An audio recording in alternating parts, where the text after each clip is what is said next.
Three police officers knelt on the concrete floor. Their mouths gagged, their wrists bound so tight the rope had drawn blood. The man standing over them wore a sheriff's badge and a smile that promised death. "Burn it all," he said. "No witnesses."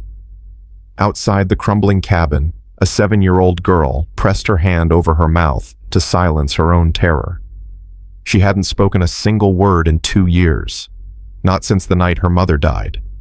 But her German shepherd was already pushing her forward, nudging her toward the door, toward the flames, toward something no child should ever face. And in that moment, silence was no longer an option. Before we begin, tell me where you're watching from. Drop your country in the comments below. If you believe that courage can come from the smallest hearts, subscribe now because this story will stay with you forever. The summer heat pressed down on Hollow Creek, Montana like a heavy blanket that refused to lift. The kind of heat that made old-timers sit on their porches and talk about storms coming.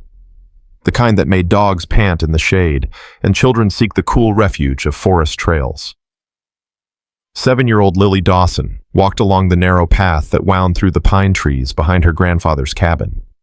Her feet moved silently over the carpet of dried needles, a skill she had perfected over 2 years of choosing silence over sound. Her blonde hair, pulled into 2 loose braids, bounced gently against her shoulders. Her pale blue eyes, too serious for a child her age, scanned the forest floor with quiet intensity. She wore a faded yellow sundress that had belonged to her mother. The hem was patched in 3 places where she had torn it climbing trees. A small canvas bag hung across her chest, filled with colored pencils and a worn sketchbook. Drawing had become her voice. Every emotion, every thought, every fear that could not escape her lips found its way onto those pages instead. Beside her walked Shadow, her black and tan German shepherd.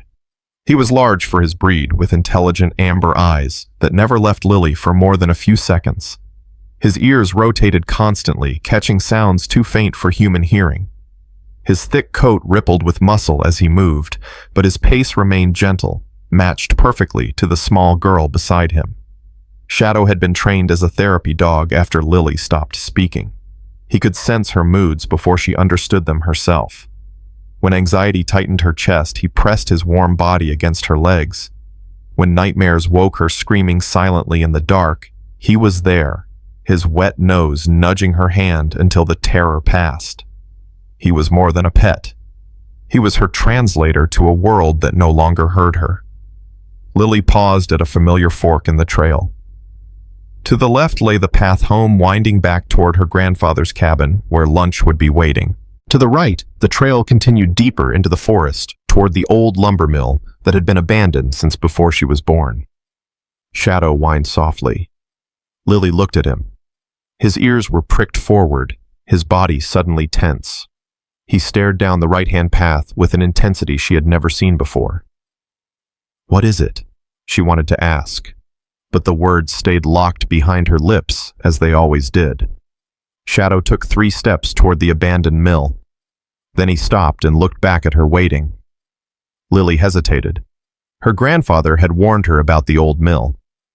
Unstable structures, he had said. Rusted nails and broken glass. No place for a little girl. But Shadow had never led her wrong. Not once in 2 years. She followed him. The trail grew narrower as they walked, choked by underbrush that scraped at Lily's bare legs. The trees pressed closer together, here their branches blocking out the worst of the summer heat, but also casting deep shadows that made her heart beat faster. Shadow moved with purpose now, his nose low to the ground, occasionally lifting to catch scents on the barely moving air. His tail remained level, neither wagging nor tucked. Alert. Focused. They had walked for nearly 15 minutes when Lily first heard the voices. She froze. Human voices coming from somewhere ahead. Male voices, rough and angry, carrying through the trees like distant thunder. Shadow stopped beside her. He pressed his body against her legs, a gesture she recognized. Stay quiet. Stay hidden. Lily's heart hammered in her chest. Her hands trembled as she reached down to grip Shadow's collar. Together they crept forward, moving from tree to tree, staying low. The old lumber mill appeared through the gaps in the foliage. It was a large structure, its wooden walls weathered gray by decades of Montana winters. The roof sagged in the middle, covered with patches of moss and the remnants of a rusted metal sign. Two small windows faced the forest, one boarded shut, the other cracked into a spider web of broken glass. 3 vehicles were parked behind the building, 2 pickup trucks and a police cruiser. Lily's stomach tightened. Why was a police car here, at an abandoned mill in the middle of nowhere? Shadow pulled gently toward the building. Lily followed her bare feet silent on the pine needles. They reached the side wall where a rotted board had fallen away, leaving a gap just large enough to see through. Lily knelt down. She pressed her eye to the gap, and the world she knew shattered into pieces. 3 adults sat on the floor of the mill, their backs against a support beam. Their hands were bound behind them with thick rope. Silver duct tape covered their mouths. Their police uniforms were torn and stained with dirt and blood. The first was a man in his 40s, broad-shouldered and strong, even in his current state. His sandy brown hair was matted with sweat and blood from a cut above his eyebrow. A bruise was forming along his jaw. Despite his injuries, his eyes remained sharp, defiant, scanning the room for any opportunity. The second was a woman younger, maybe early 30s. Her dark hair had come loose from its braid, hanging in tangled strands across her face.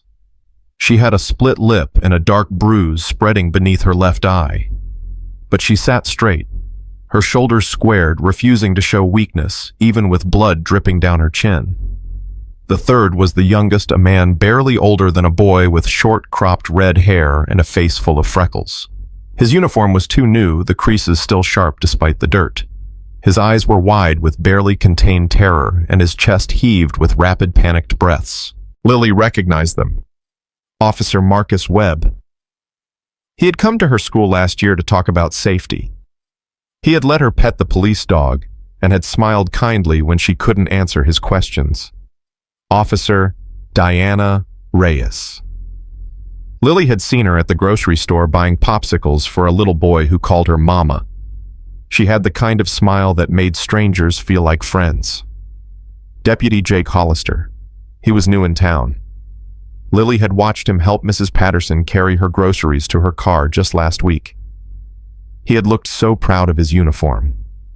3 police officers, bound, beaten, helpless, and standing over them was a man Lily knew. A man everyone in Hollow Creek knew. Sheriff Roy Garrett. He was tall and thick-bodied with iron-gray hair and a face that had once been handsome but had hardened into something cruel over the years.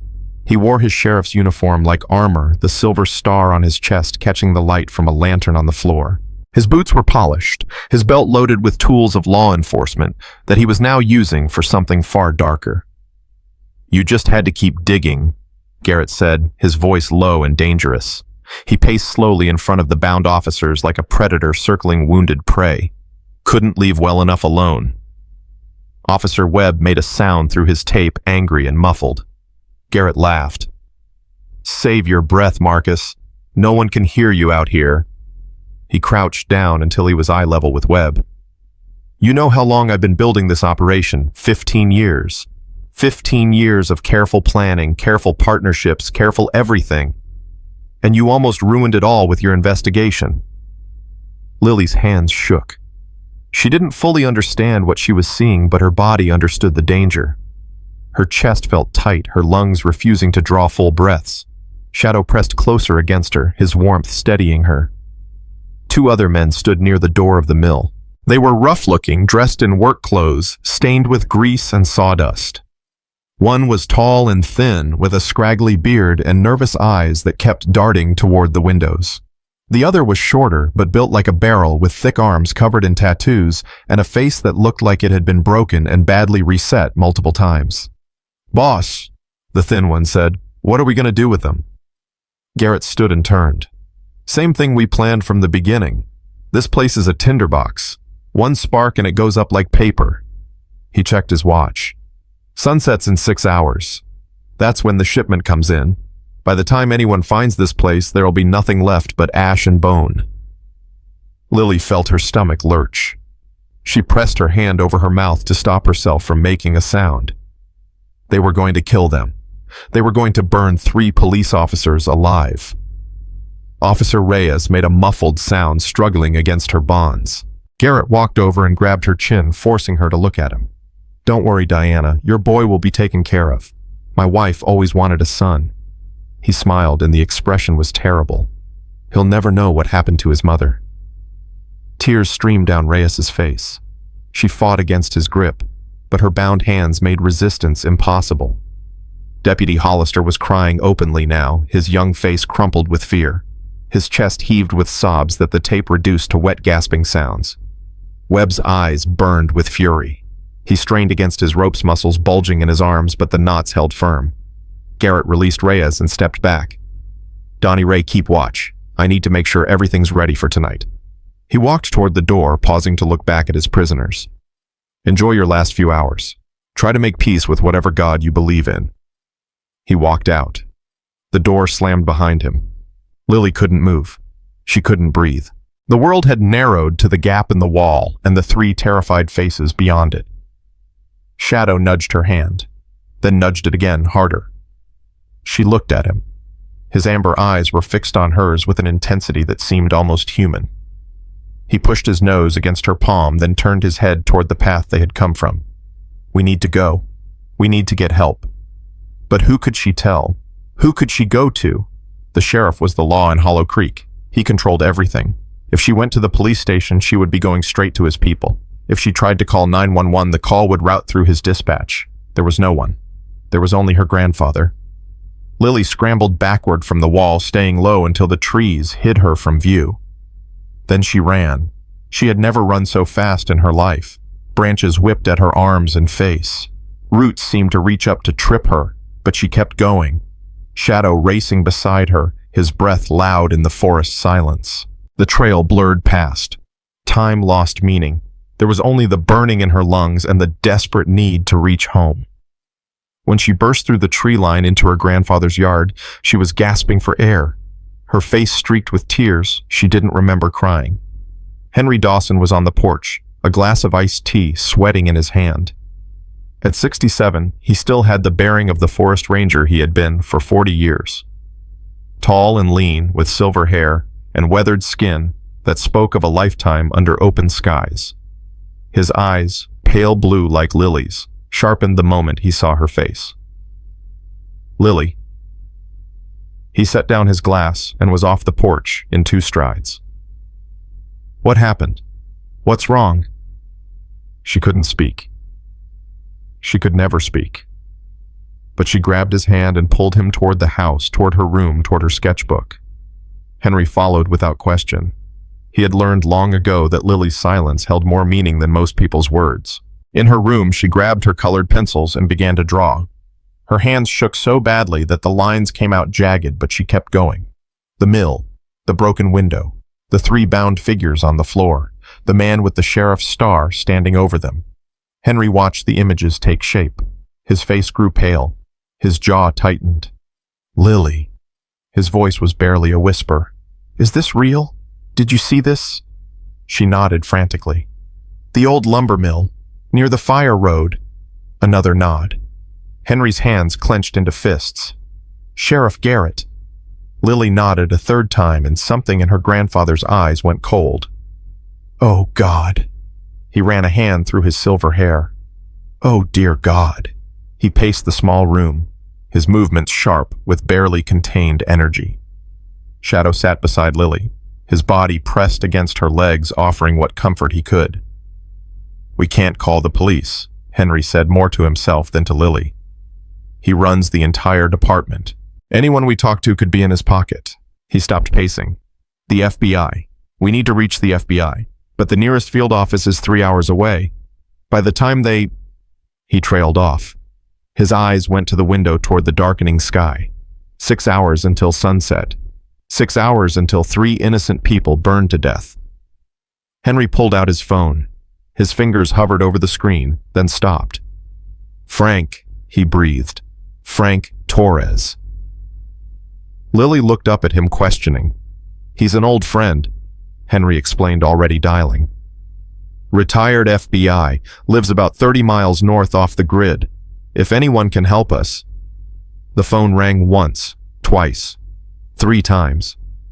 "Pick up," Henry muttered. "Pick up, you old—" "Henry," a gravelly voice answered. "This better be important. I was about to go fishing." "Frank, listen to me. We have a situation. A bad one." There was a pause. When Frank spoke again, his voice had lost all trace of humor. "How bad?" "3 police officers kidnapped. The sheriff is behind it. They're going to kill them at sunset." Another pause, longer this time. "You're not joking." "I wish I was. My granddaughter saw everything. She drew the location, the prisoners, even Garrett himself, standing over them." "Your granddaughter, the one who doesn't speak, yes. But she sees everything, Frank. Everything." A heavy sigh came through the phone. "Where are you now?" "Home. We're safe for the moment, but we need to move fast. Garrett has the whole department. We can't trust anyone local. Give me 45 minutes. I'll bring what I need." The line went silent for a moment. "Henry, this is going to get ugly. You know that, right?" Henry looked at Lily, at her tear-stained face and trembling hands, at Shadow pressed faithfully against her side. "I know," he said, "but those officers don't have anyone else." 45 minutes, Frank repeated. "Don't do anything until I get there." The call ended. Henry knelt down in front of Lily, taking her small hands in his large calloused ones. "Sweetheart, I need you to listen to me very carefully. What you saw today, it was dangerous. More dangerous than anything you've ever faced. But you did exactly the right thing by coming to me." Lily's eyes filled with fresh tears. "We're going to help those officers," Henry continued. "But I need you to stay here where it's safe. Can you do that for me?" She shook her head violently. "Lily." She pulled her hands free and grabbed her sketchbook. With quick, aggressive strokes, she drew herself standing next to her grandfather. Then she drew Shadow beside them both. She jabbed her finger at the image repeatedly. "I'm coming with you. We're coming with you." "No!" Henry's voice was firm. "Absolutely not. This isn't a game, Lily. There are men with guns out there. Men who would—" Shadow barked. Sharp. Loud. He stood up, positioning himself between Lily and her grandfather, his eyes fixed on Henry with an intensity that bordered on challenge. Henry stared at the dog. "What the—" Shadow barked again. Then he walked to Lily's side and sat down, his message clear. "She goes nowhere without me, and I go nowhere without her." Henry rubbed his temples. "This is insane. You're 7 years old." Lily grabbed her sketchbook again. This time she drew something different. She drew the mill with small stick figures inside representing the officers. Then she drew arrows from various directions showing approaches to the building. She marked windows, doors, weak points in the structure. She had been watching, observing, noting details that most adults would have missed in their panic. Henry looked at the drawing. His expression shifted from frustration to something that looked almost like respect. "You mapped the whole thing," he said quietly. "In your head. While you were terrified, you mapped the whole thing." Lily nodded. Henry was silent for a long moment. Then he sighed a sound of surrender. "Your grandmother would have done the same thing, you know. Stubborn as a mule and twice as brave." He stood up. "Fine. But you stay back. You stay hidden. And the moment things go bad, you run. Promise me." Lily nodded again. Then she did something she hadn't done in 2 years. She reached out and hugged her grandfather. Henry wrapped his arms around her small body, holding her tight. His eyes burned with tears he refused to let fall. "We're going to save them, sweetheart. All of them." Shadow pressed against their legs, completing the circle. Outside, the sun continued its slow descent toward the mountains. Inside the mill, 3 officers counted the minutes of their remaining lives. And somewhere between them, a little girl who had lost her voice was about to find something far more powerful. 40 minutes later, a dust-covered Jeep pulled into Henry's driveway. Frank Torres stepped out, and Lily understood immediately why her grandfather trusted him. He was in his early 60s, stocky and solid with a thick gray beard and eyes that had seen too much but still managed to sparkle with intelligence. A long scar curved down his forearm, disappearing beneath the rolled-up sleeve of his flannel shirt. He moved like a man half his age, quick and purposeful, pulling a large duffel bag from the back of his Jeep. "Henry." They clasped hands briefly. "I made some calls on the way over. Reached out to some old contacts, people who owe me favors. They're sending federal backup, but they're at least 2 hours out." "We don't have 2 hours." "I know." Frank's eyes moved to Lily, then to Shadow. "This is her, the one who saw everything." Henry nodded. "She's coming with us." Frank's eyebrows rose. "She's 7. She's also the only one who's been inside that perimeter. She knows the layout better than anyone." Frank studied Lily for a long moment.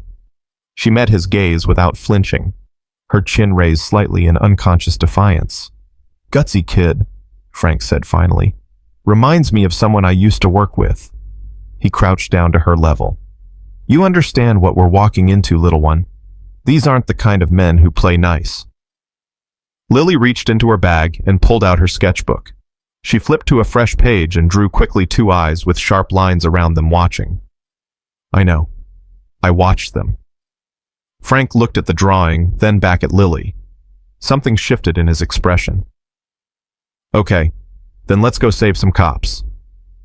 They loaded into Henry's truck, Shadow taking his place at Lily's feet in the back seat. Frank drove while Henry navigated using Lily's drawings as a guide. "Garrett's been running this operation for years," Frank said as they wound through the forest roads. "Illegal timber harvesting from protected federal land, worth millions, maybe tens of millions. He's got buyers overseas willing to pay premium prices for rare wood species. And the officers, from what I've gathered, Webb, Reyes, and Hollister were part of an internal investigation. They must have gotten too close to the truth." Frank's jaw tightened. Garrett couldn't risk them talking, so he made them disappear. "Their families think they're on a training exercise," Henry added grimly.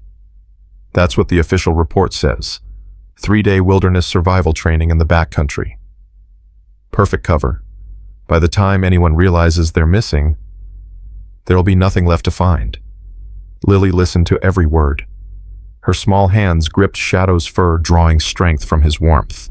In her mind, she saw Officer Reyes's tear-streaked face, the terror in Deputy Hollister's eyes, the defiant fury in Officer Webb's expression. They were counting on someone to save them. They just didn't know that someone was a 7-year-old girl who hadn't spoken in 2 years. The truck slowed as they approached the fire road that led toward the mill. Frank cut the engine early, letting the vehicle coast to a stop behind a thick screen of brush. "From here we walk," he said quietly, "and we walk silent." They moved through the forest like ghosts. Frank took point, his movements eerily smooth for a man his age. Henry followed close behind, his ranger training evident in every careful step. Lily and Shadow brought up the rear, the girl moving with the natural silence she had perfected over years of choosing not to be heard. The sun had dropped lower in the sky. Long shadows stretched across the forest floor like dark fingers reaching toward them. After 20 minutes of careful progress, Frank raised his fist. Everyone stopped. Through the trees, the lumber mill was visible. The police cruiser still sat behind the building, joined now by a fourth vehicle, a black SUV with tinted windows. "Garrett's back," Frank whispered. "That's his personal vehicle." Henry's face hardened. "How many inside?" "At least 4, maybe more. We're outgunned and outnumbered." "Then we need to be smarter." Lily tugged on her grandfather's sleeve. When he looked down, she pointed to herself, then to the mill, then made a circling motion with her finger. "Let me circle around. Let me see." Henry started to shake his head, but Frank stopped him. "The kid's small, quiet, and she has the dog. She can get closer than either of us without being spotted." He looked at Lily directly. "You think you can do it? Get close enough to see inside without being caught?" Lily nodded firmly. Frank reached into his bag and pulled out a small pair of binoculars. "Take these. Get as close as you safely can count. The guards note their positions, then come straight back. Don't try to be a hero." Lily took the binoculars. They felt heavy in her small hands, but she gripped them with determination. "Shadow goes with her," Henry said. It wasn't a question. "Shadow goes with her," Frank agreed. "That dog's got better instincts than most agents I've worked with." Lily looked at Shadow. He was already watching her, his amber eyes bright with understanding. Ready. He rose to his feet, tail low, ears forward. Ready. Together they slipped into the forest, moving in a wide arc around the mill. Lily kept her breathing slow and even, just as her grandfather had taught her. Shadow padded beside her, his paws making no sound on the carpet of needles. The mill grew larger as they approached from the eastern side. This angle gave Lily a view of both the main door and the broken window she had peered through earlier. She crouched behind a fallen log, Shadow pressing against her side. She raised the binoculars to her eyes. The thin man with the scraggly beard stood outside the main door smoking a cigarette. His eyes were fixed on the forest road, watching for any approaching vehicles. He held a rifle loosely in his hands. Through the broken window, Lily could see movement inside. Sheriff Garrett paced near the bound officers, speaking to someone she couldn't see clearly. His body language was agitated, his gestures sharp and aggressive. She counted carefully. The thin man at the door, the barrel-shaped man visible through the window standing near the lantern, Sheriff Garrett, and at least one more voice she could hear but not see. 4, maybe 5. Against 2 old men, a mute girl, and a dog. Lily's hands trembled. The odds were impossible. But then she saw Officer Reyes. The woman had lifted her head. Despite the tape over her mouth, despite the blood and bruises, her eyes were focused on the broken window. She couldn't see Lily in the shadows outside, but she was looking anyway. Looking for hope, looking for rescue, looking for anyone who might care enough to try. Lily felt something shift inside her chest. Something that had been frozen for 2 years began to thaw. She couldn't speak. She couldn't scream for help. She couldn't call out to those officers and tell them that rescue was coming. But she could act. She could be brave. She could be the voice that they needed, even if that voice had no words. Shadow nudged her hand. Time to go back. Lily lowered the binoculars. She took one last look at the mill, at the guards, at the shadows moving behind the broken glass. Then she turned and made her way back through the forest, carrying information that might save 3 lives. Behind her, the sun continued its slow descent toward the mountains. Time was running out. She found her grandfather and Frank exactly where she had left them, both men tense with waiting. The moment Lily emerged from the trees, Henry's shoulders dropped with relief. "What did you see?" Lily held up 4 fingers. Then she pointed to her sketch of the mill and marked the positions of each guard. 1 at the front door, 1 near the window, Garrett pacing inside. At least 1 more somewhere in the back. Frank studied her markings with professional intensity. Kid's got an eye for detail. This is good. This is really good. But 4 against 2. Henry shook his head. Even with surprise on our side. 3, Frank corrected. Both Henry and Lily looked at him. Frank smiled grimly. "I made another call while you were gone. An old friend who lives about an hour south. He's already on his way." He checked his watch. "Should be here in about 40 minutes. "Who?" "Elias Moore. Retired Special Operations. Best tracker I've ever known." Frank's smile faded. "We served together overseas. There's no one I'd rather have watching my back in a fight." Henry nodded slowly. "That gives us 3 operators against 4 guards. Plus a distraction," Frank said. He looked at Lily. "How brave are you feeling, little one?" Lily tilted her head, questioning. "The guards are expecting a threat from the forest. They're watching the roads, the tree lines, anything that looks like a rescue attempt." Frank crouched down to her level. "What they're not expecting is a lost little girl." Henry's face went white. "Frank, no, absolutely not. Hear me out. If Lily approaches from the road looking confused and scared like she wandered away from a hiking trail, it would pull attention away from our approach. The guards won't want to shoot a child not with Garrett right there. It would create chaos, questions, a few critical minutes of confusion. You're talking about using my granddaughter as bait. I'm talking about using the one advantage we have. She's small, she's innocent looking, and she can't accidentally say the wrong thing because she doesn't speak." Frank held up his hand to stop Henry's protest. "I'm not asking her to walk into that building. Just get close enough to draw attention. Shadow will be with her the whole time. The moment things go sideways, they run." Henry looked at Lily. His face was a war of emotions: fear, anger, love, desperation. "It's too dangerous," he said. I can't let you." Lily reached out and took his hand. She squeezed it once firmly and met his eyes with a steadiness that belied her 7 years. Then she nodded. "I'll do it." Henry's breath caught in his throat. "Lily."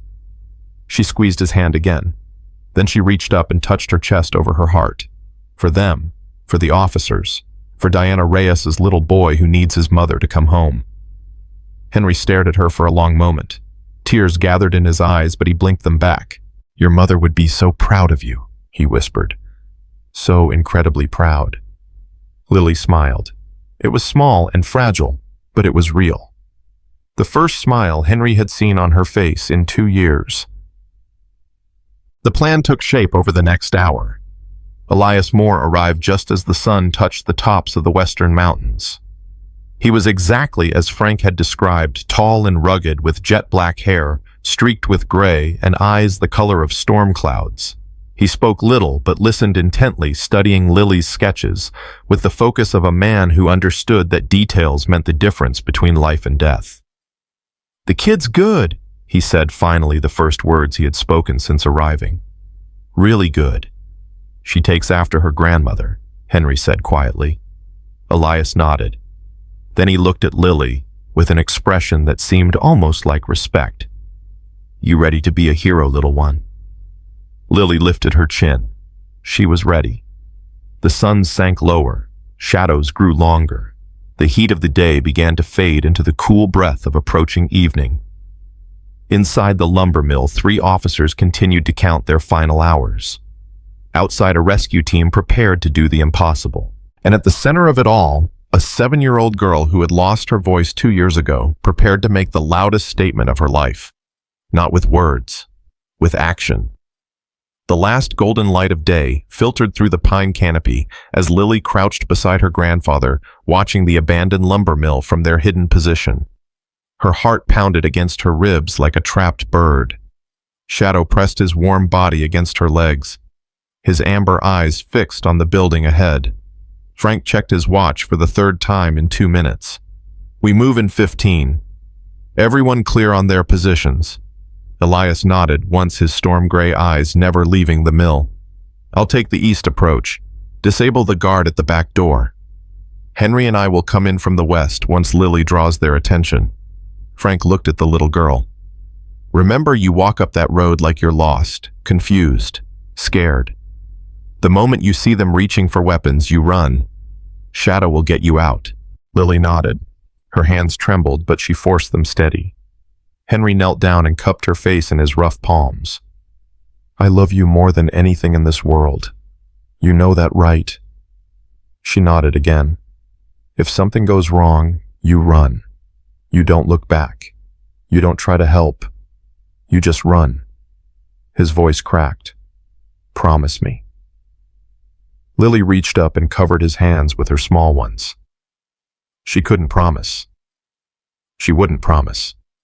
But she held his gaze and tried to communicate everything she couldn't say. "I love you too. I'll be brave. I'll make you proud." Henry pulled her into a fierce hug. "Your mama's watching over you, sweetheart." "I know she is." Shadow whined softly, pressing his nose against their joined hands. Then it was time. Lily rose to her feet. She took a deep breath, squared her shoulders, and began walking toward the road that led to the mill. Shadow padded beside her, his presence a comfort she couldn't put into words. The forest seemed to hold its breath as she walked. Every step felt impossibly loud. Every rustle of leaves made her flinch. But she kept going, moving from the cover of the trees onto the dusty gravel road. The mill loomed ahead of her. The thin guard with the scraggly beard still stood by the door, his rifle hanging loosely at his side. He was looking at his phone now, distracted, bored. Lily made her footsteps louder. She stumbled, deliberately kicking a loose stone that skittered across the gravel. The guard's head snapped up. For a frozen moment, they stared at each other. The man's eyes widened with confusion, then narrowed with suspicion. "Hey!" he called out. "Hey, stop right there!" Lily stopped. She let her lower lip tremble. She wrapped her arms around herself and hunched her shoulders, making herself look as small and frightened as possible. The guard took a step toward her. "Where the hell did you come from?" Lily pointed vaguely behind her toward the forest. "You lost!" The guard moved closer, his rifle still down but his hand tightening on the grip. "This ain't no place for a kid. How'd you get out here?" The door of the mill opened. The barrel-shaped man stepped out, his tattooed arms crossed over his chest. "Ray, what's going on?" "Some kid wandered up." Ray gestured at Lily with his rifle. "Little girl, looks lost." "A kid?" The tattooed man's face twisted with suspicion. "Out here? That don't make sense." "I know it don't make sense, Donnie. That's why I'm asking." Donnie walked toward Lily, his heavy boots crunching on the gravel. His eyes swept the tree line behind her, searching for threats. "Where are your parents, girl?" Lily shook her head. "She ain't talking," Ray said. "Maybe she's deaf or something." "She ain't deaf. Look at her eyes." Donnie crouched down, bringing his face level with Lily's. His breath smelled like cheap beer and cigarettes. "You understand me just fine, don't you?" Lily nodded slowly. "Then talk. Where'd you come from?" She opened her mouth. Nothing came out. She hadn't spoken in 2 years, and even if she wanted to, the words simply wouldn't form. Donnie's eyes narrowed. "What's wrong with you?" The mill door opened again. Sheriff Garrett stepped out, his uniform pristine despite the sweat stains spreading under his arms. His iron gray hair was slicked back, and his eyes swept the scene with cold calculation. "What is this?" "Found a kid, boss." Ray jerked his thumb at Lily. "Just walked up out of nowhere, won't talk." Garrett's gaze locked onto Lily. Something flickered in his eyes. Recognition. Suspicion. She couldn't tell. "I know you," he said slowly. "You're Henry Dawson's granddaughter, the one who doesn't speak." Lily's blood turned to ice. Garrett took a step closer. "What are you doing out here, little girl? This is a long way from your grandfather's cabin." Shadow growled, low, warning. Garrett's eyes shifted to the dog. "Easy there, Mutt." He looked back at Lily. "Does your grandfather know where you are?" Lily shook her head, trying to look confused and innocent. "Really?" Garrett's voice was flat. "Because I find it very interesting that the granddaughter of a former forest ranger just happened to wander to this exact location, on this exact day." He took another step closer. Shadow's growl deepened. "Ray, Donnie, check the tree line. Now!" The 2 guards raised their rifles and began scanning the forest. Lily's heart hammered. The plan was falling apart. She needed to run. She needed to get away before Garrett's hand shot out and grabbed her wrist. "You're not going anywhere." Shadow exploded into motion. He lunged at Garrett, teeth bared, 100 pounds of protective fury aimed directly at the sheriff's throat. Garrett released Lily and stumbled backward, throwing up his arm to protect his face. "Shoot it! Shoot the damn dog!" Ray swung his rifle around. "Shadow, no." The scream tore from Lily's throat before she realized what was happening. Everyone froze. Ray's finger hovered over the trigger. Donnie stared at Lily with his mouth hanging open. Garrett's eyes went wide with shock. Lily had spoken. For the first time in 2 years, she had spoken. The word hung in the air like a thunderclap. Shadow froze mid-lunge, his ears pricked toward Lily. His eyes met hers, questioning. "Well, well." Garrett's shock transformed into a cruel smile. The silent girl finds her voice. How touching. Lily's hand flew to her throat. The word had come out raw and scratchy like something dragged across broken glass, but it had come out. "Grab her," Garrett ordered. "And someone put a bullet in that dog before it." A gunshot cracked through the air. Ray spun and dropped, clutching his shoulder. Blood sprayed across the gravel. "Contact!" Donnie screamed, diving for cover behind a rusted barrel. "We got contact." Frank burst from the tree line, his pistol barking twice more. Donnie returned fire bullets splintering the wood of a nearby fence post. Garrett grabbed Lily and hauled her against his chest, using her as a shield. "Hold your fire, I've got the girl." The shooting stopped. Henry emerged from the trees, his face white with terror. "Let her go, Garrett, she's just a child." "She's leverage." Garrett pressed his pistol against Lily's temple. "Drop your weapons, all of you, now." Frank and Henry exchanged glances. Slowly, they lowered their guns. "Kick them away." They complied. Garrett's arm tightened around Lily's chest. "I knew something was wrong the moment I saw her. Henry Dawson's granddaughter wandering through the woods alone. Please." He laughed bitterly. "You should have sent someone less recognizable." "It's over, Roy." Henry's voice shook with barely controlled rage. "Federal backup is on the way. You can't kill your way out of this." "Federal backup." Garrett's laugh grew louder. "By the time they get here, this place will be ashes, and your precious granddaughter will be nothing but a tragic accident. Little girl got lost in the woods, stumbled into an abandoned building just as it caught fire. Happens all the time." Lily struggled against his grip. Shadow circled nearby, growling, looking for an opening. "One more step and I shoot her," Garrett warned the dog. "I mean it." Shadow stopped, but his eyes never left Garrett's face. Inside the mill, muffled sounds of commotion could be heard. Thumping, scraping. The bound officers realizing something was happening outside. "Donnie, get inside and make sure our guests stay quiet." Garrett's voice was ice. "And start prepping the accelerant. We're moving up the timeline." "But boss, the shipment..." "Forget the shipment. We torch this place now and disappear. I've got contingencies." Donnie scrambled to his feet and ran inside the mill. Henry took a step forward. "Roy, please. Whatever you've done, whatever you're involved in, it doesn't have to end like this. Let Lily go. We can work something out." "Work something out?" Garrett's pistol pressed harder against Lily's temple. "You don't get it, do you, Henry? I've been running this operation for 15 years. 15 years of planning, building, protecting. I've got connections in the state government, in the FBI, everywhere. You think some washed-up ranger and his mute granddaughter are going to bring me down?" "She's not mute anymore," Henry said quietly. "She spoke. You heard her." Something flickered in Garrett's eyes. Uncertainty. Just for a moment, Lily felt it. That tiny crack in his armor. She met her grandfather's eyes, saw the fear there, the love, the desperate hope, and she made a decision. She went limp. Her body dropped like a sack of flour slipping through Garrett's grip before he could tighten his hold. She hit the ground hard, rolled, and scrambled on hands and knees toward Shadow. Garrett's pistol swung down toward her. "Lily!" Henry screamed. A blur of black and tan fur launched through the air.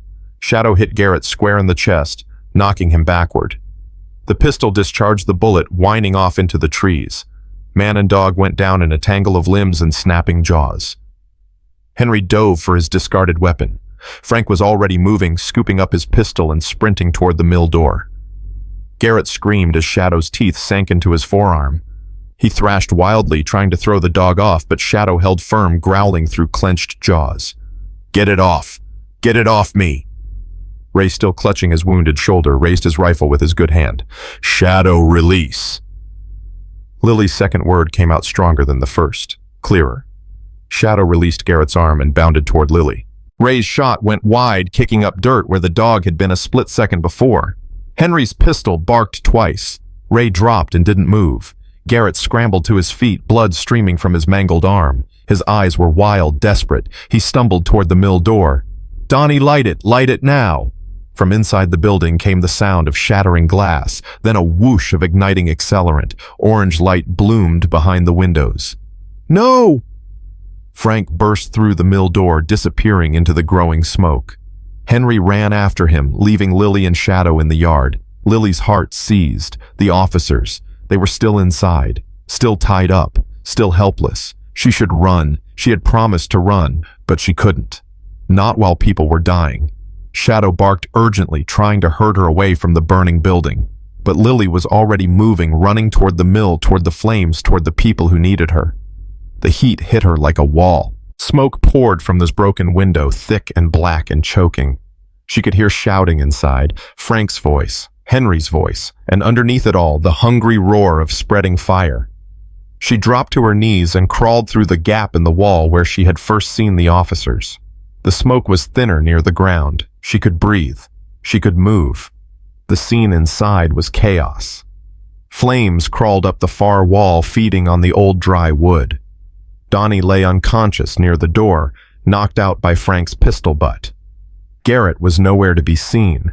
Frank was struggling with the ropes binding Officer Webb. his fingers slick with sweat and smoke. Henry had reached Officer Reyes and was sawing at her bonds with a pocket knife. Deputy Hollister sat alone, still bound, his eyes streaming with tears from the smoke. His young face was twisted with terror. No one was coming for him.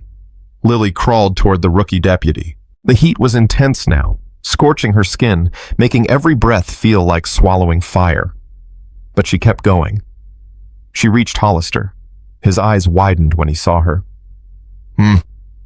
He tried to speak through his tape, his words incomprehensible but his meaning clear. "What are you doing here? Get out." Lily ignored him. She grabbed the rope binding his wrists and pulled. The knots were tight. Too tight. Her small fingers couldn't find purchase. Shadow appeared beside her, his fur singed, his eyes streaming. He sniffed the ropes, then began gnawing at them with his powerful jaws. The fire was spreading faster now. A burning beam crashed down behind them, showering sparks across the floor. Lily flinched but didn't move. Shadow's teeth tore through the first rope, then the second. Hollister's hands came free. He ripped the tape from his mouth and gasped for air, then immediately began untying his ankles. "We need to go now." Frank had freed Officer Webb, who was now helping with Officer Reyes. Henry had her arms around his shoulders, half carrying her toward the door. "Everyone out!" Frank shouted. "The roof's going!" Hollister grabbed Lily and lifted her into his arms. Shadow bounded ahead, leading them through the smoke toward the exit. They burst out of the mill seconds before the roof collapsed. The impact sent a shockwave of heat and debris rolling across the yard. Hollister threw himself over Lily, shielding her body with his own. Shadow pressed against them both. For a long moment, there was only the roar of the fire and the sound of their ragged breathing. Then Lily heard her grandfather's voice, hoarse with smoke and fear. "Lily, Lily, where are you?" She tried to call out, but her voice had retreated again, locked behind the wall of silence that had imprisoned her for so long. But Shadow could speak for her. He lifted his head and howled a long, mournful sound that cut through the chaos like a beacon. Henry came running through the smoke. When he saw Lily safe in Hollister's arms, he fell to his knees. "Thank God! Thank God!" Frank appeared, supporting Officer Webb. Officer Reyes limped behind them, leaning heavily on a broken piece of lumber she was using as a crutch. They were alive. All of them. But Garrett was still out there. "Where's the sheriff?" Webb's voice was raw, damaged by smoke. "Where did he go?" Frank shook his head. "Lost him in the smoke. He could be anywhere." An engine roared to life somewhere behind the mill, the black SUV. "He's running," Hollister shouted. The SUV burst from behind the burning building tires, spraying gravel as it fishtailed onto the road. Through the windshield, Lily could see Garrett's face twisted with rage and fear, his injured arm clutched against his chest. He was getting away. After everything. After the kidnapping, the torture, the attempted murder. He was going to escape. Lily felt something crack inside her. Something that had been building for 2 years, since the night her mother died, and her voice died with her. She pulled away from Hollister. "Lily! No!" Henry reached for her, but she was already moving. She ran to the middle of the road and planted herself directly in the path of the oncoming SUV. Shadow tried to pull her back, grabbing her dress in his teeth, but she stood firm. The SUV bore down on her. 40 yards, 30, 20. Garrett could see her through the windshield. His face contorted. His hands tightened on the wheel. He wasn't going to stop. 10 yards. Shadow threw himself against Lily, knocking her sideways. The SUV roared past, missing them by inches. But Lily had done what she needed to do. She had made him look at her, made him focus on her instead of the road ahead. Garrett never saw the ditch. The SUV's front wheel caught the edge of the drainage culvert at 60 miles per hour. The vehicle launched into the air, spinning, tumbling, and came down on its roof with a shattering crash of glass and twisted metal. Silence. Then slowly the driver's door creaked open. Garrett crawled out of the wreckage, his face bloody, his arm hanging at a wrong angle. He staggered to his feet, swaying his eyes, finding Lily across the distance. "You," he gasped. "You ruined everything." He raised his pistol with his good hand. Frank's shot took him in the chest before he could pull the trigger. Garrett crumpled. The pistol fell from his fingers. And Sheriff Roy Garrett, the man who had terrorized Hollow Creek for 15 years, breathed his last breath on a dusty Montana road, watched only by a 7-year-old girl who had finally found her courage. Henry reached Lily and swept her into his arms. She buried her face against his chest, feeling his tears fall hot against her hair. "It's over," he whispered. "It's over, sweetheart. You did it. You saved them all." Shadow pressed against their legs, whimpering softly. Behind them, the mill continued to burn, sending sparks spiraling up into the darkening sky like 1,000 tiny prayers rising toward heaven. Officer Reyes limped toward them, her face streaked with soot and tears. She knelt down beside Lily, wincing at the pain in her ribs. "I have a son," she said, her voice breaking. "His name is Miguel. He's 6 years old. Because of you, he still has a mother." She pulled Lily into a gentle hug. "Thank you. Thank you so much." Lily felt the tears come then. All the tears she had held back for 2 years since the night her world shattered. They poured out of her in great shaking sobs, soaking into Officer Reyes's torn uniform. And somewhere in the midst of all that pain, all that release, she felt her voice stir. Not words, not yet, but the promise of words. The promise of healing. The promise of a future where silence no longer had to be her prison. In the distance, sirens wailed. Help was finally coming. But the real rescue had already happened, carried out by an old ranger, a retired FBI agent, a special operations veteran, a German shepherd, and a 7-year-old girl who had lost her voice, but found something far more powerful. The courage to act when action seemed impossible, the strength to stand when standing seemed hopeless, and the love to run toward the fire when every instinct screamed to run away. Frank holstered his pistol and surveyed the scene, the burning mill, the wrecked SUV, the freed officers, the little girl crying in her grandfather's arms. "Hell of a day," he said quietly. Elias emerged from the tree line, his face grim. "Found a 4th guard trying to escape on foot. He's secured." "That's all of them. That's all of them." Webb sat down heavily on a fallen log, his head in his hands. "I can't believe it's over. 3 days we were in there. 3 days of thinking we were going to die." "You almost did," Frank said. "If it wasn't for that little girl and her dog." Webb looked up at Lily, his eyes red-rimmed but clear. "She's something special, isn't she?" "Yeah," Henry said, holding his granddaughter tight. "She really is." The first of the emergency vehicles crested the hill, red and blue lights cutting through the gathering dusk. Ambulances, fire trucks, and behind them a convoy of black SUVs bearing federal plates. The cavalry had arrived. But they were too late to be heroes. That honor belonged to someone else. The sirens grew louder as the convoy of emergency vehicles surrounded the burning lumber mill. Red and blue lights painted the smoke-filled air in alternating flashes. Paramedics rushed toward the injured officers while firefighters battled the stubborn flames that refused to die. Lily sat on the tailgate of an ambulance, a shock blanket wrapped around her small shoulders. Shadow lay at her feet, his head resting on her lap, his amber eyes watching every stranger who came near. Henry stood beside her, one hand on her shoulder, refusing to let her out of his sight. A paramedic named Rosa, a kind-faced woman with graying hair and gentle hands, checked Lily's vitals. Her blood pressure's elevated, but that's normal considering what she's been through. No burns, no serious injuries. She's a tough little girl. The toughest, Henry said quietly. Rosa smiled and moved on to check Shadow's singed fur. The dog tolerated her examination with patient dignity. Across the chaos, FBI agents swarmed the scene. They photographed the wreckage of Garrett's SUV, collected evidence from the burning mill, and interviewed the rescued officers one by one. Agent Patricia Cole approached Henry with a notebook in her hand. She was in her early 50s, tall and severe, with steel gray hair pulled back in a tight bun and eyes that missed nothing. "Mr. Dawson," Henry straightened. "That's me. I'm Agent Cole, FBI. I need to ask your granddaughter some questions about what she witnessed." Henry's jaw tightened. "She's been through enough tonight." "I understand, but her testimony is crucial. Sheriff Garrett is dead, but his operation extends far beyond Hollow Creek. We need to know everything she saw." Lily tugged on her grandfather's sleeve. He looked down at her. She nodded slowly. I'll answer, she whispered. The words came out hoarse and scratchy, barely louder than a breath. But they came out. Agent Cole's eyebrows rose. I was told she hadn't spoken in 2 years. She hadn't. Henry's voice cracked with emotion. Until tonight.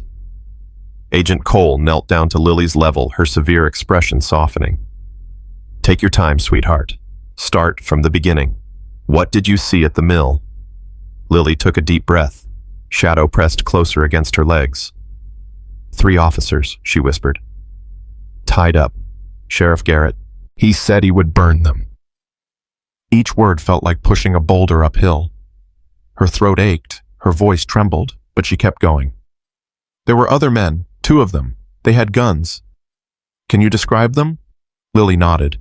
One was thin, scraggly beard. The other was big, tattoos on his arms. Agent Cole wrote quickly. Did you hear any names? Ray, Donnie. Sheriff Garrett called them Ray and Donnie. Excellent. That's very helpful. Agent Cole paused. Did you hear anything about their operation, where they were getting the timber, who they were selling to? Lily closed her eyes, trying to remember. The terror of that first moment at the mill rushed back. The slurred threats, the casual talk of murder. Shipment, she whispered. They talked about a shipment coming at midnight. And someone else, someone important. Sheriff Garrett said he had connections everywhere, in the government, in the FBI. Agent Cole's pen stopped moving. In the FBI? Lily nodded. The agent's face went carefully blank. Did he mention any names? Anyone specifically? Lily shook her head. No, just that he had people everywhere. People who would protect him. Agent Cole stood up slowly. Her expression had changed, hardened into something cold and calculating. Thank you, Lily. You've been very brave. She walked away without another word, pulling out her phone and speaking rapidly into it. Henry watched her go with troubled eyes. Something's wrong. Frank appeared at his side, his face grim. I heard. Garrett claimed he had FBI contacts. You think it's true? I think we need to be very careful about who we trust right now. A commotion near the ambulances drew their attention. Officer Diana Reyes was arguing with a paramedic trying to get off her stretcher. I said, I'm fine. I need to see her. I need to see the girl who saved us. Ma'am, you have 2 cracked ribs and a possible concussion. You need to stay. I don't care about my ribs. Reyes pushed past the paramedic and limped toward Lily. Her face was battered, one eye swollen nearly shut, but her good eye burned with fierce determination. She reached Lily and dropped to her knees, ignoring the pain that flashed across her face. Thank you. Her voice broke. Thank you for saving my life, for saving all our lives. Lily didn't know what to say. She had never been thanked for anything this important before. Reyes reached out and took Lily's small hand in both of hers. I have a son, Miguel. He's 6 years old. When those men took us, all I could think about was him. Who would raise him? Who would love him the way I do? Tears streamed down her bruised face. Because of you, I get to go home to him. I get to hold him again. I get to watch him grow up. She squeezed Lily's hand. I will never forget what you did. Never. Lily felt her own tears threatening to fall. She squeezed back. I'm glad you're okay, she whispered. Reyes smiled through her tears. So am I, sweetheart. So am I. Officer Marcus Webb approached next his arm in a sling, his face a map of bruises and cuts. He looked like he had gone 10 rounds with a heavyweight boxer, but his eyes were clear and steady. That was the bravest thing I've ever seen anyone do, he said, and I've been a cop for 20 years. She takes after her grandmother, Henry said. Webb extended his good hand to Henry. Thank you for everything. You risked your life for us. Henry shook it firmly. I had good help. Deputy Jake Hollister hung back, looking uncertain. He was the youngest of the 3, barely 25, with a face still carrying the softness of youth. The terror of the past 3 days had aged him, leaving shadows under his eyes and a tremor in his hands. Lily caught his eye and waved him over. He approached hesitantly. I don't know what to say.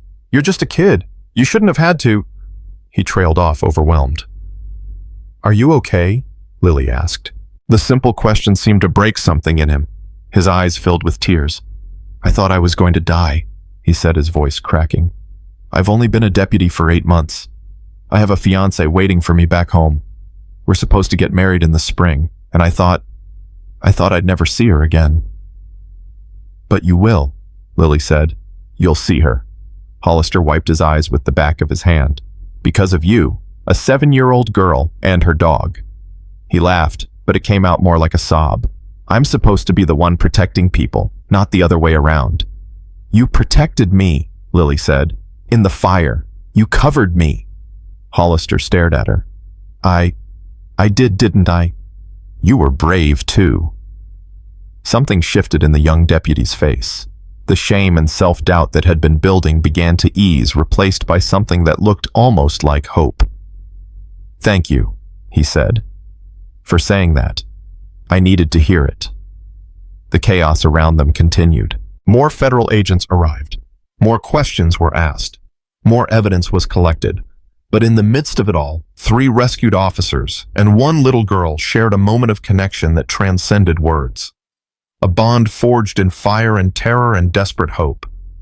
They had survived together. They would heal together.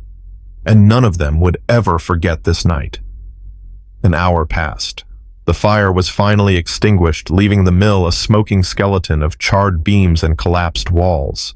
Garrett's body had been removed, zipped into a black bag, and loaded into a coroner's van. Lily was exhausted. Her eyes kept drifting closed, her head nodding forward before jerking back up. Shadow had fallen asleep at her feet, twitching occasionally as he dreamed. "We should get her home," Frank said quietly to Henry. "She's been through enough for one lifetime." Henry nodded. "Let me find Agent Cole. See if we're cleared to leave." He walked toward the command post that had been set up near the road. Agent Cole was there speaking intensely with several other agents. When she saw Henry approaching, she held up a hand to stop him. "Mr. Dawson, I was just about to come find you. We'd like to take Lily home. She needs rest." "I understand, but there's been a development." Agent Cole's face was grave. "Based on what your granddaughter told us, we've begun an internal review, and we've discovered something troubling." Henry felt his stomach tighten. What kind of something? Sheriff Garrett wasn't lying about having FBI contacts. "We've found evidence that at least 1 agent in our regional office has been receiving payments from his organization for the past 3 years. "Who?" Agent Cole hesitated. "I can't disclose that yet. But I wanted you to know that your family may still be in danger. Until we identify and apprehend everyone involved in this conspiracy, I'm assigning a protective detail to your home." Henry's blood ran cold. "You're saying this isn't over?" "I'm saying we need to be cautious." Agent Cole looked toward Lily. "Your granddaughter is the only witness who heard Garrett discuss his connections. That makes her valuable, and potentially a target." Henry felt rage building in his chest. "She's 7 years old." "I know, and I promise you we will do everything in our power to keep her safe." Agent Cole's voice softened slightly. "She's a remarkable child, Mr. Dawson. What she did tonight, it's extraordinary. She shouldn't have had to do it at all. No, she shouldn't have. But she did, and because of her courage, 3 officers are alive and a major criminal operation has been exposed." Agent Cole paused. "Let us protect her now. It's the least we can do." Henry wanted to argue, wanted to grab Lily and Shadow and disappear into the mountains where no one could find them. But he knew that wasn't realistic. "Fine," he said, "but I want to know the moment you identify the mole. You'll be the first call I make." Henry returned to the ambulance. Frank and Elias were waiting, their faces tight with concern. "What's wrong?" Frank asked. "It's not over." Henry kept his voice low so Lily wouldn't hear. "Garrett had an FBI contact. They don't know who yet. Agent Cole is assigning protection to the house." Frank swore under his breath. "I knew it. Garrett was too confident, too sure of himself. He had backup." "The question is who," Elias said. And how high does this go? I don't know. But until we find out Lily's not safe. They looked at the sleeping girl so small and fragile in her shock blanket. Shadow had shifted in his sleep, positioning his body between Lily and the chaos around them. Even unconscious, he was protecting her. We'll take shifts, Frank said. Watch the house around the clock. Anyone comes near that girl, they go through us first. Elias nodded. I'll take first watch. No. Henry's voice was firm. You've done enough, both of you.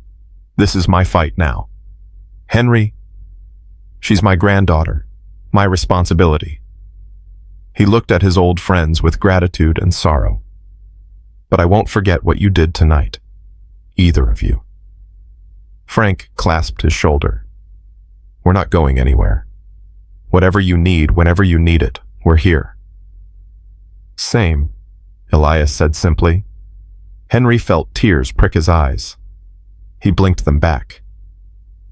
Thank you. He gathered Lily in his arms, careful not to wake her. She stirred slightly, murmuring something unintelligible, then settled against his chest. Shadow rose immediately, pressing close to Henry's legs as they walked toward his truck. The night sky had cleared, revealing a canvas of stars. The smoke from the mill drifted lazily upward, mingling with the darkness until it disappeared entirely. It should have felt like victory, but Henry couldn't shake the feeling that the real battle was just beginning. They reached the truck. Henry opened the back door and gently laid Lily across the seat. Shadow jumped in after her, curling up at her feet with a contented sigh. Good boy, Henry whispered. Keep her safe. Shadow's tail thumped once. Henry closed the door and walked around to the driver's side. His hand was on the handle when he heard it. Footsteps, fast, coming from behind him. He spun, reaching for the pistol at his hip. Mr. Dawson, wait! It was Deputy Hollister running toward him with a desperate expression. What is it? Hollister reached him, breathing hard. I just heard something you need to know. Tell me. One of the federal agents. I overheard him on his phone. He was talking about the girl. About Lily. Hollister's voice dropped to an urgent whisper. He said the witness needs to be handled before she talks to anyone else. Then he said a name. Carson Mills. Henry's blood turned to ice. Carson Mills. Deputy Carson Mills.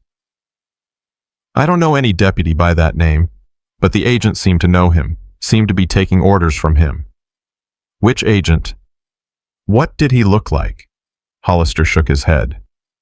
I couldn't see his face. He was in the shadows near the command post, but he was wearing a federal jacket, I know that much. Henry's mind raced. Carson Mills. The name Garrett had mentioned in the recording, the mole they had suspected in the sheriff's department. But Mills wasn't just a local deputy. He was connected to the FBI. Thank you, Henry said, gripping Hollister's arm. Thank you for telling me. What are you going to do? I'm going to keep my granddaughter alive. Henry pulled open his door. If you see that agent again, stay away from him. Don't let him know you heard anything. But trust me, son, the less you know right now, the safer you are. Henry climbed into the truck and started the engine.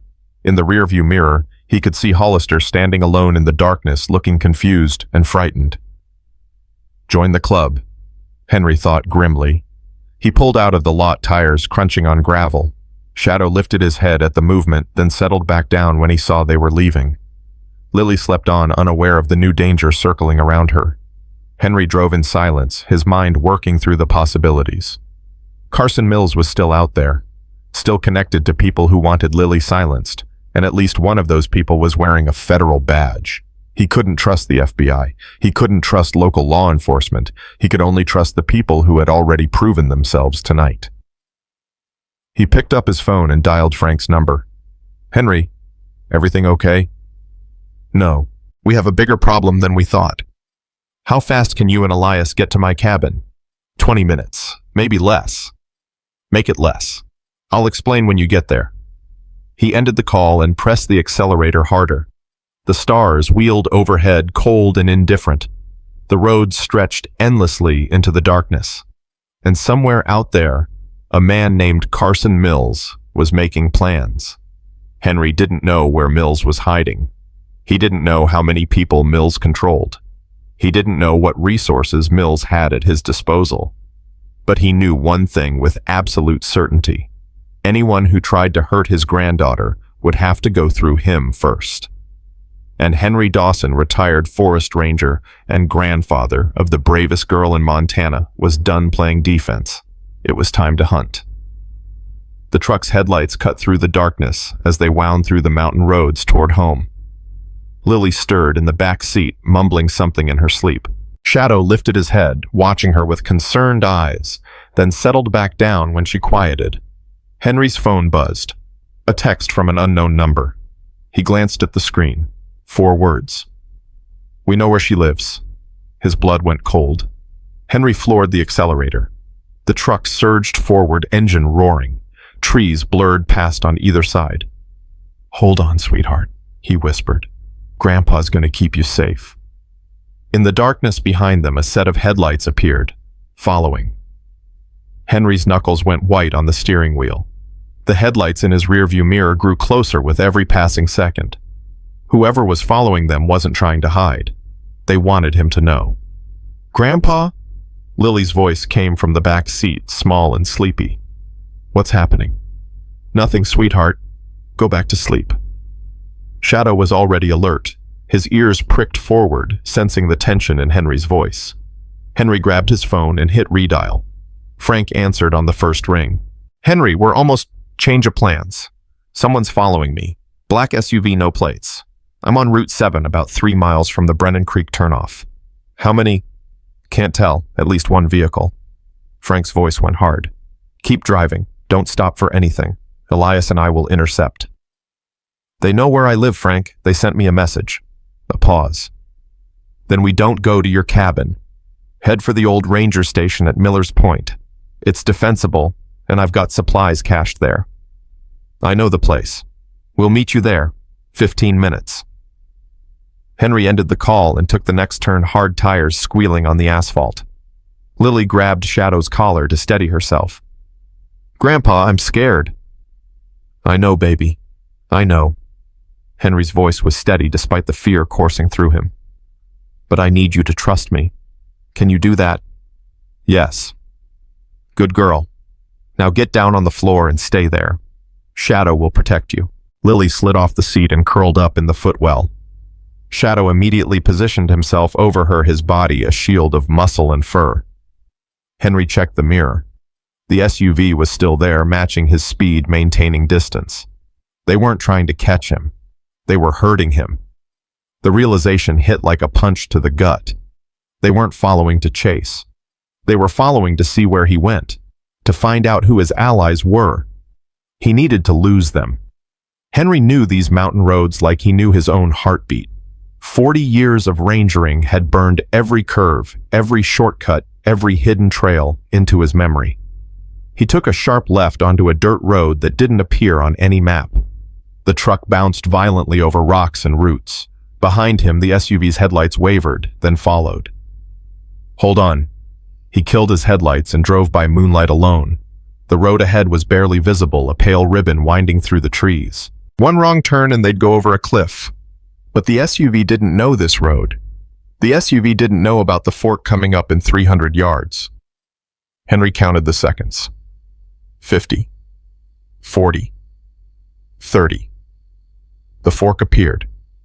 He yanked the wheel right, taking the hidden branch that curved behind a massive boulder. He stopped. Cut the engine. Held his breath. Seconds later, the SUV roared past on the main road, headlights sweeping uselessly through the trees. Gone. Henry waited a full minute before starting the engine again. His hands were shaking. "Are they gone?" Lily's voice came from the floor. "For now." He pulled back onto the road and headed for Miller's Point, taking a roundabout route that added 20 minutes, but ensured no one could follow. The old ranger station appeared through the trees, a squat wooden building that had been abandoned for years. But Frank's Jeep was already parked outside, and a faint light glowed in one window. Henry pulled up and killed the engine. The door of the station opened, and Frank stepped out, rifle in hand. "You made it." "Barely." Henry climbed out and opened the back door. Lily emerged, Shadow jumping down beside her. They were following me. Black SUV. Lost them on the old logging road. They'll figure out they lost you soon. Elias appeared from the shadows, his movements silent as always. We need to move fast. Inside, the ranger station was musty but dry. Frank had set up a propane lantern and spread a map across the old wooden table. Supplies were stacked in the corner, water, food, ammunition. I've been making calls, Frank said. Reaching out to contacts I trust. The picture is worse than we thought. How much worse? Carson Mills isn't just a deputy. He's been running Garrett's operation from the inside for years. Garrett was the face, but Mills was the brains. Frank pointed to a spot on the map. He's got a compound about 40 miles north. Private property heavily guarded. That's where the shipments went. The FBI knows about this. Some of them do, the ones in Mills's pocket. Frank's jaw tightened. But I found someone we can trust. Agent Patricia Cole. I've worked with her before. She's straight as an arrow. She's the one who questioned Lily at the scene. I know. I called her directly. She's already started an internal investigation, but it's going to take time. Time Lily doesn't have. Lily sat on a dusty chair, Shadow curled at her feet. Her eyes were wide, taking in every word. They want to hurt me, she said quietly, because of what I heard. The adults fell silent. Henry knelt down beside her. No one is going to hurt you, I promise. You can't promise that. Lily's voice was stronger than before, clearer. Sheriff Garrett had lots of people helping him. Maybe the new people have lots of helpers too. Henry felt his heart crack. No 7-year-old should understand the world this well. You're right, he admitted. I can't promise nothing bad will happen. But I can promise that I will fight for you with everything I have. And so will Frank. And Elias. And Shadow. Shadow's tail thumped at his name. We're not going to let anyone take you, Henry continued. Whatever it takes, whatever it costs, we're going to keep you safe. Do you believe me? Lily studied his face for a long moment. Then she nodded. I believe you. Good. Henry stood up. Now what's our plan? Frank spread out more papers on the table. We've got 2 options. 1, we run. Take Lily somewhere safe and hide until the FBI cleans house. Could take weeks, maybe months. And option 2, we go on the offensive. Hit Mills before he can organize. Take down his operation and remove the threat permanently. Elias spoke for the first time. Option 2 is risky. Mills has resources, men, connections. We're talking about assaulting a fortified compound with 3 people. 4, Lily said. Everyone looked at her. Shadow counts, she said firmly. Despite everything, Henry felt a smile tug at his lips.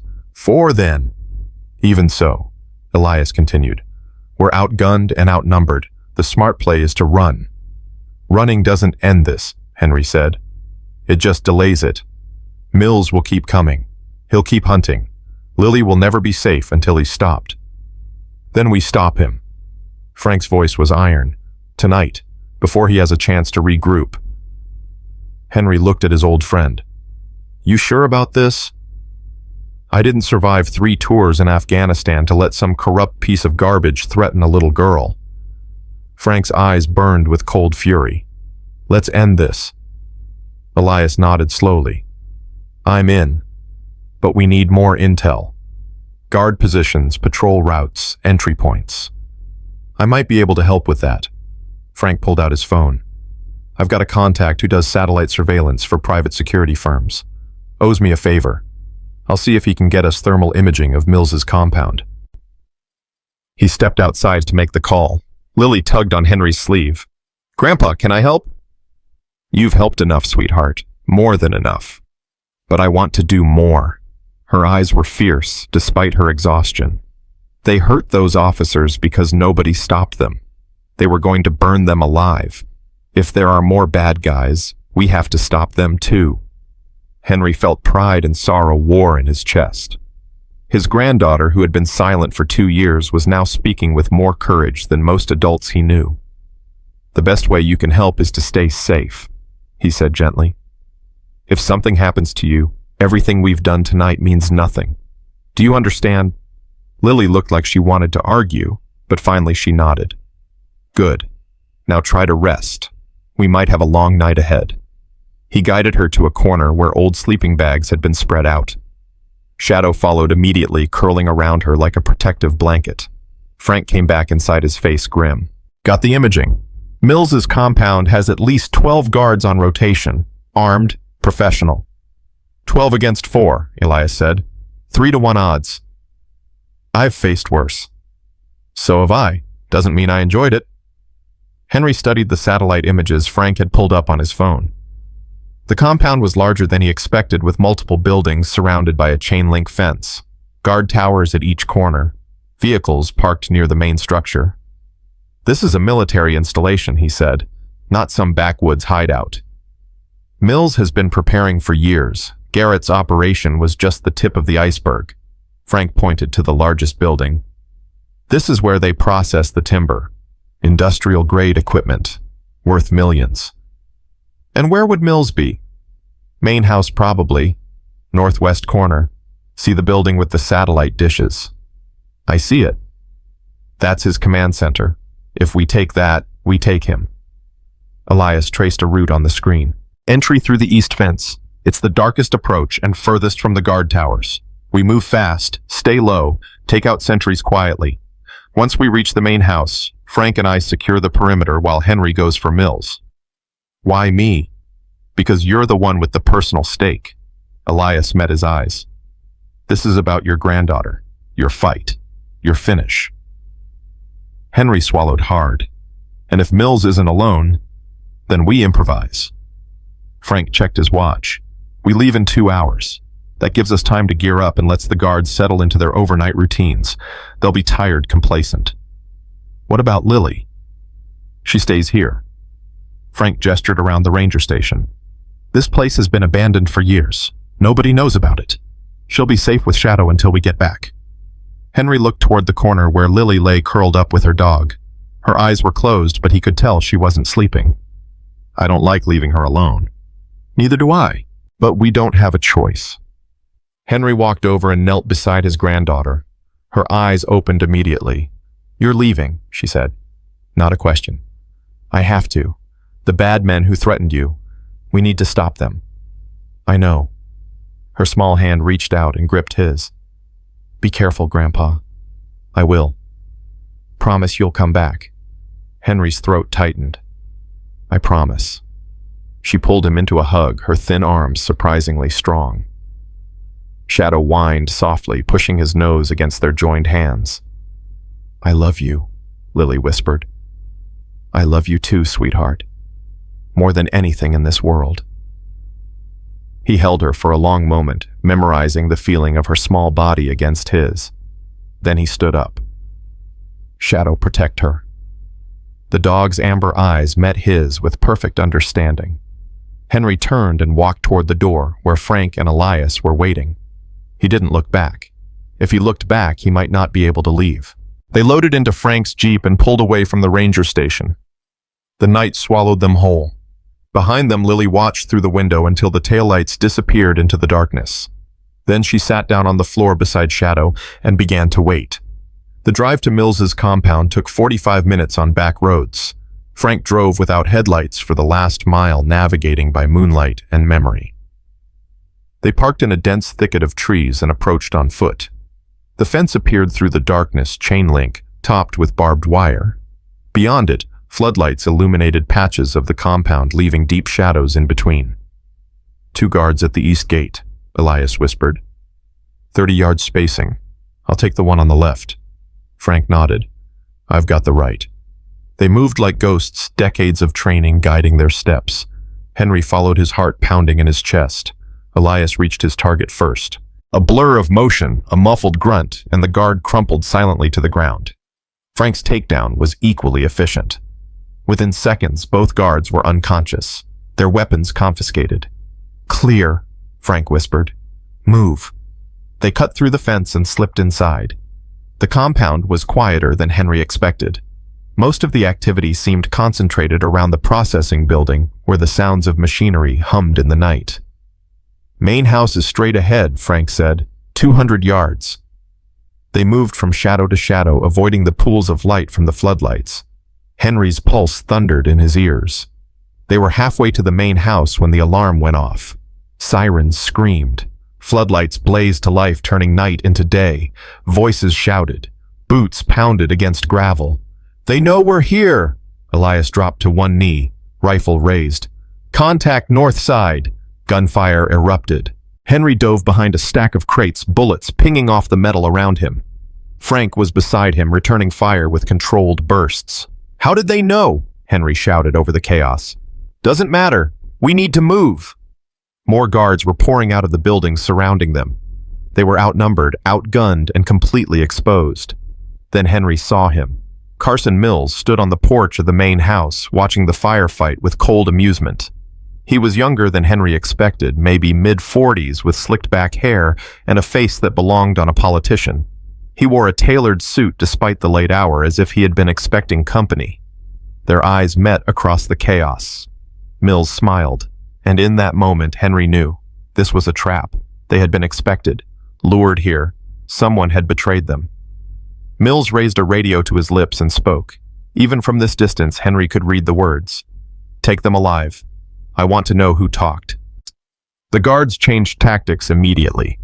Instead of shooting to kill, they began closing in, forcing Henry and his friends into a tighter and tighter space. "We're being boxed in," Elias shouted. "I know."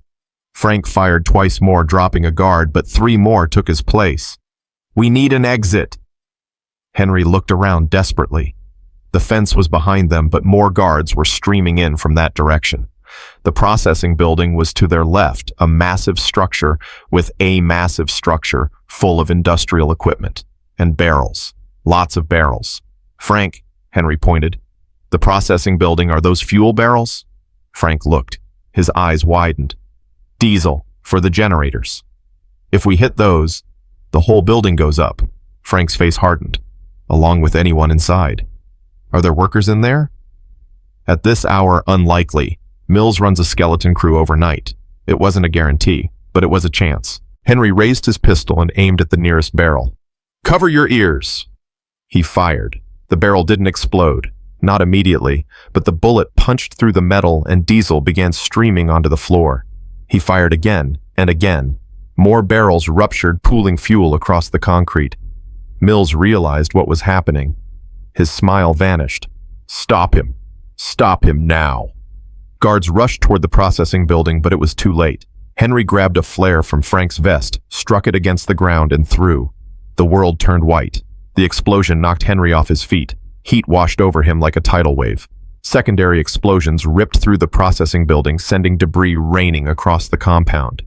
In the chaos, Henry scrambled to his feet and ran, not away from Mills, toward him. Mills saw him coming. The smugness was gone from his face, replaced by raw fear. He turned to flee, but Henry was faster. He tackled Mills off of the porch and they went down hard, rolling across the gravel. Mills was younger, but Henry was driven by something beyond strength. Rage. Love. The fierce primal need to protect his family. He pinned Mills to the ground, his hands around the man's throat. "You threatened my granddaughter," Henry growled. "You sent people to hunt a 7-year-old girl."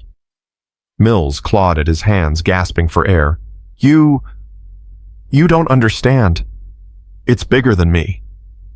I don't care how big it is. It ends tonight. Please. I have information. I can give you names." Henry hesitated. Names. The people above Mills, the full scope of the conspiracy. If he killed Mills, now that information died with him. But if he let Mills live, the man might escape justice, might find a way to threaten Lily again. His hands tightened. "Henry!" Frank's voice cut through the roar of the fire. "Federal agents. They're coming. Sirens. Real ones this time, not compound alarms." Red and blue lights flickering through the trees. Agent Cole had come through. Henry looked down at Mills, whose face was turning purple. Then he released his grip. Mills gasped, sucking in air, coughing violently. "You're going to prison," Henry said. "And you're going to tell them everything. Every name, every payment, every secret. Because if you don't, I'll find you. Wherever they put you, I'll find you." He stood up and stepped back just as the first FBI vehicles burst through the compound gates. It was over. Finally over. Henry fell to his knees, exhaustion hitting him all at once. Frank appeared beside him, gripping his shoulder. "You did it, old friend. You did it." Henry looked at the burning building, the swarming agents, the handcuffed Mills being dragged toward a waiting vehicle. "I need to get back to Lily," he said. "We will. But first, let's make sure this bastard never sees daylight again." They watched as Mills was loaded into a federal SUV. The man's eyes found Henry through the window, burning with hatred. Henry met his gaze without flinching. "You lose his eyes," said. "She's safe, and you'll never touch her again." The SUV drove away, carrying Carson Mills toward justice. And somewhere in an abandoned ranger station, a 7-year-old girl waited for her grandfather to come home. The first light of dawn was breaking over the mountains when Henry's truck pulled up to the ranger station. His body ached in places he had forgotten existed. Smoke still clung to his clothes and dried blood crusted a cut above his eyebrow. But none of that mattered. The only thing that mattered was inside that building. He barely had the truck in park before the station door flew open. Lily burst out, Shadow racing beside her, and she ran straight into his arms. "Grandpa!" Henry caught her and lifted her off the ground, holding her so tight he feared he might break her. But she held him back just as fiercely, her small arms wrapped around his neck, her face buried against his shoulder. "I was so scared," she whispered. "I heard the explosion. I saw the fire in the sky. I thought—" "I'm here," his voice cracked. "I'm right here, sweetheart. I'm not going anywhere." Shadow circled them, whimpering and wagging his tail, pressing his nose against their joined bodies, as if to confirm they were both real. Frank and Elias hung back, giving the grandfather and granddaughter their moment. Both men looked as exhausted as Henry felt, their faces streaked with soot and sweat. "Is it over?" Lily asked, pulling back to look at Henry's face. "Are the bad men gone?" "The bad men are going to prison," Henry said. "All of them. They can't hurt you anymore. Promise. I promise." She studied his face for a long moment, searching for any trace of doubt. Finding none, she nodded slowly. "I believe you." Then she hugged him again, and Henry felt tears streaming down his cheeks. He didn't bother wiping them away. Agent Cole arrived an hour later with a convoy of federal vehicles. She found them inside the ranger station, Lily curled up asleep on a makeshift bed with Shadow guarding her feet. "Mr. Dawson," she said quietly, not wanting to wake the child. "I need to update you on what we've found." They stepped outside, leaving Elias to watch over Lily. "Carson Mills is talking," Cole said. "He's given us everything. Names, account numbers, shipping routes. This operation was bigger than anyone imagined. We're looking at arrests across 3 states. And the FBI mole—" Cole's face tightened. "Agent Dennis Crawford, 20-year veteran. He's already in custody." She paused. "I'm sorry we didn't catch him sooner. If we had, maybe tonight could have been avoided." "But it wasn't avoided," Henry said. "My granddaughter was threatened, hunted. She's 7 years old. I know, and I can't undo that." Cole met his eyes directly. "But I can make sure the people responsible face justice. All of them. No deals, no reduced sentences. They're going away for the rest of their lives." Henry wanted to be angry, wanted someone to blame for the terror his granddaughter had endured. But looking at Cole's face, he saw genuine remorse, genuine determination. "Make sure they do," he said. "I will." Cole glanced toward the ranger station. "There's something else. The officers your granddaughter saved. Webb Reyes and Hollister. They want to see her, to thank her properly, when she's ready." Henry nodded slowly. "I'll talk to her about it." "Take your time. There's no rush." Cole extended her hand. "Mr. Dawson, what you and your friends did tonight was extraordinary. You shut down a criminal operation that's been operating for over a decade. You saved 3 officers and exposed corruption at the highest levels. The Bureau is in your debt." Henry shook her. I don't want the Bureau's gratitude. I just want my granddaughter to be safe. She is, I promise you that. Cole drove away, leaving Henry standing in the morning light. The sun was fully up now, warm on his face, chasing away the chill of the long night. Frank appeared beside him. Hell of a 24 hours. You could say that. What now? Henry looked back toward the ranger station where his granddaughter slept, with her faithful dog beside her. Now we go home. We rest. We heal. He paused. And we start living again. Frank nodded. Sounds like a plan. 2 weeks passed. The news coverage was relentless at first. Reporters camped outside Henry's cabin, hoping for interviews. Photographs, anything they could use for their stories. The tale of the 7-year-old mute girl who had saved 3 police officers and brought down a criminal empire was too compelling to ignore. Henry refused every request. Lily wasn't a story. She was his granddaughter, and she deserved privacy, not publicity. Eventually, the reporters moved on to other news, other tragedies, other heroes. The world kept spinning, indifferent to the lives it had touched. But for Lily, everything had changed. She was speaking now. Not constantly, not freely, but more each day. Words that had been locked inside her for 2 years were slowly finding their way out. Her voice was still soft, still hesitant, but it was growing stronger. Dr. Sarah Mitchell, the child psychologist who had been working with Lily since her mother's death, called it a breakthrough. Trauma silenced her, Dr. Mitchell explained, during their first session after the rescue. And it seems that facing a different kind of fear, choosing to act despite that fear, unlocked something. She found her voice when she needed it most. Now we help her keep finding it. The sessions continued twice a week. Lily talked about her mother, about the accident, about the 2 years of silence. She talked about the mill, the bound officers, the terror and the courage and everything in between. And slowly, painfully, she began to heal. Shadow never left her side. The German Shepherd had become a local celebrity recognized wherever they went. Children pointed and waved. Adults stopped to thank him as if he understood their gratitude. Maybe he did. 1 month after the rescue, a ceremony was held in Hollow Creek's town square. The entire community turned out, filling the streets with families and flags and handmade signs that read, "Thank you, Lily," and "Our hero," and "Hollow Creek strong." A wooden stage had been erected in front of the old courthouse. American flags flanked each side, snapping gently in the autumn breeze.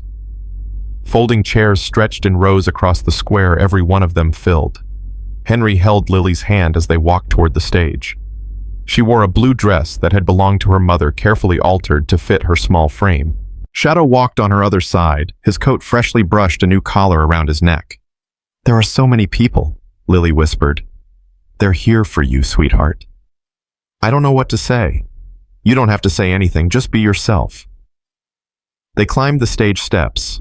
Officer Marcus Webb was already there, his arm out of the sling. Now his bruises faded to yellow shadows. Officer Diana Reyes stood beside him, her son Miguel clutching her hand. The 6-year-old boy stared at Lily with something like awe. Deputy Jake Hollister completed the trio, looking uncomfortable in his dress uniform but standing tall. A young woman with auburn hair stood beside him, her arm linked through his. "That's his fiancée," Henry murmured to Lily. "Sarah. They're getting married next spring. Because he survived. Because you saved him." Lily's hand tightened in his. Mayor Patricia Goodwin approached the podium, a woman in her 60s with silver hair and kind eyes. She had been Hollow Creek's mayor for 15 years and had never seen anything like the events of the past month. "Ladies and gentlemen," she began, "we gather today to honor extraordinary courage. Courage that came from the most unexpected place. Courage that reminded us all what it means to be a community." She spoke about Sheriff Garrett's betrayal, about the officers who had nearly died, about the federal investigation that was still ongoing. But mostly she spoke about Lily. 7 years old, Mayor Goodwin said, her voice thick with emotion. 7 years old, and she did what most adults would be too afraid to attempt. She saw injustice and she refused to look away. She saw people in danger, and she refused to abandon them. The crowd applauded. Lily pressed closer to Henry's side, but she didn't do it alone. Mayor Goodwin gestured toward Shadow. This remarkable dog stood beside her every step of the way, protecting her, guiding her, giving her the courage to act when action seemed impossible. More applause. Shadow's tail wagged once. Today we present the Hollow Creek Medal of Valor to Lily Dawson for extraordinary bravery in the face of overwhelming danger.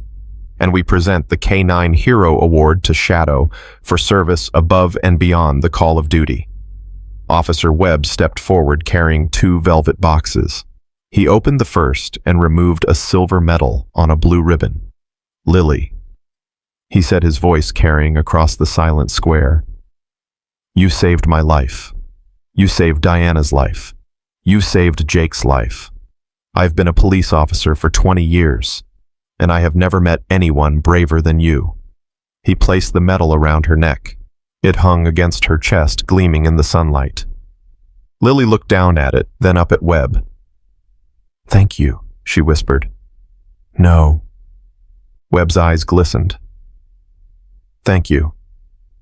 Officer Reyes stepped forward next, taking the second box from Webb. Inside was a golden tag shaped like a shield. Shadow, she said, kneeling down to the dog's level. You are officially an honorary member of the Hollow Creek Police Department. This tag represents our gratitude and our respect. She attached the tag to Shadow's collar. He sat perfectly still as if understanding the significance of the moment. Miguel tugged on his mother's hand. Mama, can I pet him? Ask Lily. The little boy looked at Lily with pleading eyes. Can I? Lily smiled her first real smile in what felt like forever. Of course. Miguel rushed forward and threw his arms around Shadow's neck. The dog accepted the hug with patient dignity, his tail sweeping slowly across the stage. The crowd erupted in cheers. Deputy Hollister approached Lily next, his fiancée beside him. I wanted to introduce you to Sarah, he said, and to thank you, again, for everything. Sarah knelt down so she was at Lily's eye level. Jake told me what you did, how you crawled through a burning building to untie him, how you stood in front of a speeding car to stop a killer from escaping. Lily shook her head. Shadow helped. Shadow helped, Sarah agreed. But you chose to act. You could have run. You could have hidden. Instead, you risked your life for 3 strangers. She took Lily's hands in hers. I'm getting married in the spring because of you. Someday I'll have children because of you. Jake will be their father because of you. Tears streamed down Sarah's face. I don't know how to thank you for that. I don't think there are words big enough. Lily thought for a moment. Then she said, Can I come to your wedding? Sarah laughed through her tears. You're the guest of honor. The ceremony continued. Frank Torres and Elias Moore received commendations for their roles in the rescue. Agent Cole presented certificates of appreciation on behalf of the FBI. Even Henry received a medal, though he tried to refuse it 3 times before finally accepting. This belongs to Lily, he said. Everything I did was for her. Then wear it for her, Mayor Goodwin replied. When the official ceremonies ended, the crowd surged forward. Families wanted to shake Lily's hand, take photographs with Shadow, express their gratitude in 100 different ways. Lily handled it with grace that belied her 7 years. She smiled, she thanked people. She let children pet Shadow and ask questions about his training. But Henry could see the exhaustion building behind her eyes. Okay, everyone, he announced, stepping between Lily and the crowd. The hero needs to rest. Thank you all for coming. He lifted Lily into his arms and carried her toward his truck, Shadow trotting beside them. The crowd parted respectfully, applause following them like a gentle wave. They were almost to the truck when Lily tugged on his sleeve. Grandpa, wait. He stopped. What is it? Lily wiggled down from his arms and turned to face the crowd. Hundreds of faces looked back at her waiting. She took a deep breath. My mom died 2 years ago, she said. Her voice was soft, but in the silence of the square it carried to every ear. I stopped talking after that. I thought if I stayed quiet, maybe the sad things would stay quiet too. No one moved. No one breathed. But being quiet didn't help. The sad things were still there, even when I didn't say them. She paused, gathering herself. When I found those officers, I was really scared. I wanted to run away and hide, but Shadow wouldn't let me. He kept pushing me forward, telling me I had to help. She reached down and put her hand on Shadow's head. I'm glad I listened. Not just because I helped the officers, but because I found my voice again. She looked out at the crowd, her green-blue eyes bright with unshed tears. My mom used to say that being brave doesn't mean you're not scared. It means you do the right thing even when you are scared. She swallowed hard. I was really, really scared, but I did it anyway. And now I know that I can do hard things, even when they're scary, even when I want to give up. She squared her small shoulders. So, if you're scared of something, or if you stopped talking because something bad happened, I want you to know that it's okay. It's okay to be scared. It's okay to be quiet for a while. But don't stay quiet forever. Your voice matters. What you have to say matters. She paused, and when she spoke again, her voice was stronger than Henry had ever heard it. Even if you're just a little girl with a dog. The silence stretched for one heartbeat. 2, 3. Then the crowd erupted. Applause thundered across the square. People cheered, whistled, stamped their feet. Grown men wiped tears from their eyes. Children waved their homemade signs. The sound rose and rose until it seemed to shake the very mountains surrounding Hollow Creek. Lily stood in the center of it all, her hand on Shadow's head, her grandfather's arm around her shoulders. She had found her voice, and she had used it to give hope to everyone who heard it. 6 months later, spring arrived in Montana. The snow melted from the peaks, sending streams rushing down the mountainsides. Wildflowers bloomed across the meadows, painting the landscape in vibrant colors. The air smelled of pine and new growth and possibility. Lily stood at her mother's grave, a bouquet of daisies in her hands. Shadow sat beside her, patient and watchful as always. Henry waited a few steps behind, giving her space. "Hi, Mom," Lily said softly. "I brought you flowers. Daisies because you always said they were happy flowers." She knelt down and placed the bouquet against the headstone. "A lot has happened since I last talked to you. I mean, really talked. I found my voice again. It was hard, and it took a long time, but I did it." She traced her mother's name on the stone. Emily Rose Dawson. "I saved some people, police officers who were going to be hurt by bad men. Grandpa helped, and Frank and Elias, but I helped too. Shadow helped most of all." Shadow's tail thumped at his name. "Everyone says I'm brave, a hero, but I don't feel like a hero. I feel like I did what you would have done, what you always taught me to do." She paused, tears sliding down her cheeks. "You used to say that when you see someone hurting you, help. Even if you're scared, even if you're small." She wiped her face with the back of her hand. "I was really scared, Mom. More scared than I've ever been. But I remembered what you said and I did it anyway. And because I did, 3 people are alive who wouldn't be. A little boy named Miguel still has his mother. A deputy named Jake is getting married today." She stood up, brushing grass from her dress. "I miss you every day, every single day.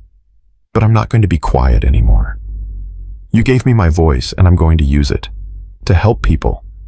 To make you proud." She kissed her fingers and pressed them against the stone. "I love you, Mom. Forever and always." She turned and walked back to her grandfather. He took her hand without a word. Together with Shadow padding beside them, they walked away from the cemetery and toward the church where Deputy Jake Hollister was about to marry the love of his life. Because of a 7-year-old girl and her dog. Because courage comes in all sizes. Because sometimes the smallest voice can create the loudest change. The wedding was beautiful. Sarah walked down the aisle in a dress that seemed to glow in the afternoon light. Jake waited at the altar, tears streaming down his face before she even reached him. Lily sat in the front row between her grandfather and Officer Reyes. Shadow lay at her feet, his golden tag glinting on his collar. When the minister asked if anyone objected, the entire church laughed. After everything they had been through to reach this moment, no one was about to object to anything. I now pronounce you husband and wife. You may kiss the bride. Jake kissed Sarah like she was the only person in the world. The church erupted in applause. At the reception, Lily was surrounded by well-wishers. Officer Webb introduced her to his daughter Emma, who was exactly her age. The two girls became instant friends, bonding over their shared love of dogs and their mutual agreement that boys were weird. Officer Reyes danced with Miguel, lifting him off his feet and spinning him until he shrieked with laughter. She caught Lily's eye across the room and mouthed two words, "Thank you." Lily smiled and nodded. Frank Torres stood near the bar, nursing a glass of whiskey and trying to look like he wasn't enjoying himself. Elias Moore had disappeared outside, probably to avoid the crowds he had never been comfortable with. Henry found Lily near the dessert table, feeding pieces of cake to Shadow when she thought no one was looking. "Having fun?" he asked. "The best fun," she said. "Emma wants to have a sleepover next weekend. Can I?" "We'll see." "That means yes," Henry laughed. "It means we'll see." The music changed to a slow song. Jake led Sarah to the dance floor for their first dance as husband and wife. The guests formed a circle around them, watching with misty eyes. Lily watched too, her hand finding her grandfather's. "Grandpa." "Yes, sweetheart. Do you think Mom would be happy if she could see us now?" Henry knelt down so he was at her eye level. "I think she'd be the happiest she's ever been. I think she'd be so proud of you she'd burst." "I miss her." "I know. I miss her too." He brushed a strand of hair from her face. "But she's not really gone, you know. She's right here." He touched Lily's chest over her heart. "Every time you're brave, every time you help someone, every time you speak up when it would be easier to stay quiet, that's her, living through you." Lily's eyes filled with tears. "I love you, Grandpa." "I love you too, sweetheart. More than all the stars in the sky." She hugged him tight, and he held her, and Shadow pressed against them both. Around them, the wedding celebration continued. Laughter and music and joy filled the air. A community that had been shaken by darkness was choosing light, choosing hope, choosing each other. And at the center of it all, a 7-year-old girl who had lost her voice and found something far greater. Courage, purpose, love. The kind of love that faces fire and doesn't flinch. The kind that stands up to evil and refuses to back down. The kind that speaks when speaking seems impossible and acts when action seems hopeless. The summer sun set over Hollow Creek, painting the sky in shades of gold and rose. Lily stood on her grandfather's porch, watching the colors fade into twilight. Shadow lay beside her, his head on his paws, his amber eyes half closed in contentment. Henry sat in his rocking chair, a cup of coffee cooling in his hands. The cabin was peaceful now, filled with the ordinary sounds of an ordinary evening. Crickets chirping, wind rustling through the pines, a world at rest. "Grandpa," Lily said, "yes, I want to be a police officer when I grow up, like Officer Webb and Officer Reyes. I want to help people." Henry smiled. "You've already helped more people than most officers help in a lifetime." "I know, but I want to keep helping, forever." "Then that's what you'll do." Lily nodded firmly. Then she turned and looked at him with those serious green-blue eyes. "And Shadow's going to be my partner, the best K-9 unit in all of Montana." Shadow's tail thumped at his name. Henry laughed, a sound of pure joy that echoed across the quiet evening. "I believe you, sweetheart. I absolutely believe you." Lily smiled, bright and genuine and full of hope. She had been silenced by tragedy. She had found her voice through courage, and now standing on the porch of her grandfather's cabin with her faithful dog beside her, she looked toward a future full of possibility, a future she had earned, a future she would protect, a future that belonged to a girl who had learned that the smallest voice raised in the name of justice can change everything. In Hollow Creek, Montana, the legend of Lily Dawson would be told for generations. The 7-year-old who faced down killers, the mute girl who found her voice, the child hero who reminded an entire community what courage truly meant. But for Lily, it was simpler than that. She had seen people hurting, she had helped, and she would never stop. Not as long as she had breath in her lungs and love in her heart and shadow by her side. That was her promise. That was her purpose. That was her voice. Sometimes the smallest heroes carry the heaviest burdens. Sometimes silence speaks louder than words. And sometimes a little girl and her dog can change everything. If this story touched your heart, share it with someone who needs a little light today. Leave a comment, subscribe to the channel, and help these stories reach those who feel forgotten. And remember, your voice matters. What you have to say matters. Even if you're just one person, even if you feel small, even if you're scared, speak anyway. The world is waiting to hear you.